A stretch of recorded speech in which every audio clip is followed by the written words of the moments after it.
Guys welcome to beauty with Maha. दोस्तों, आज मैं आप लोगों के साथ एक मौसम के लिहाज से रेमेडी शेयर करने जा रही हूँ। जैसा कि आप जानते हैं कि आजकल ऑरेंज का मौसम है और ऑरेंज बहुत ज़्यादा और फ्रेश मिलते हैं हमें। तो आप इसके लिए एक मास्क तैयार कीजिए और बहुत इजी और बहुत ज़्यादा अच्छा मास्क है ये। आप इसको ज़रूर ट्राई कीजिए और आप इसके इस्तेमाल से देखेंगे कि आपका फेस बहुत ग्लो कर रहा है, शाइनी हो रहा है और इसके अलावा बहुत सॉफ्ट स्किन हो जाती है।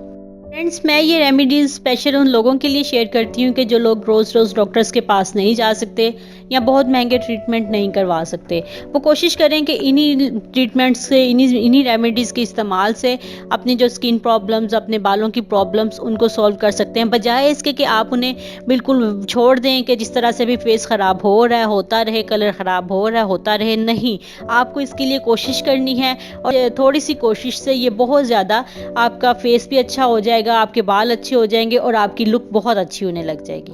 इसके लिए आपको 3 चीज़ें चाहिए, जिसमें है ऑरेंज के छिलकों का पाउडर। आप ऑरेंज के छिलकों को खुश कीजिए 2-3 दिन के लिए और उसके बाद इसका पाउडर बना लें। और नंबर 2 आपको चाहिए राइस फ्लोर यानी चावलों का आटा। चावलों को भी आप पीस कर ग्राइंड कर लें और इनका पाउडर बना लें। और योगर्ट यानी दही।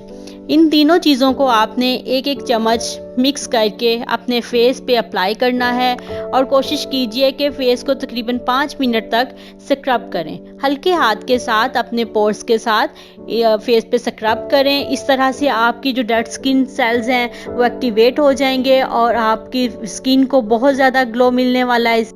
10 से 15 मिनट तक के लिए आप मास्क अपने फेस पे लगा रहने दें और उसके बाद पानी के साथ वॉश कर लें। ये आप सोच भी नहीं सकते कि इसका आपकी स्किन के लिए कितना ज़्यादा फ़ायदा होगा और आपकी स्किन बहुत अच्छी दिखेगी। डे बाय डे आपका कलर निखरता आएगा। आप कोशिश करें कि एक दिन स्टार्ट में, एक दिन छोड़ के एक दिन इस मास्क को अप्लाई करें और उसके बाद वीक में 2 टाइम तो ज़रूर इसका इस्तेमाल करें।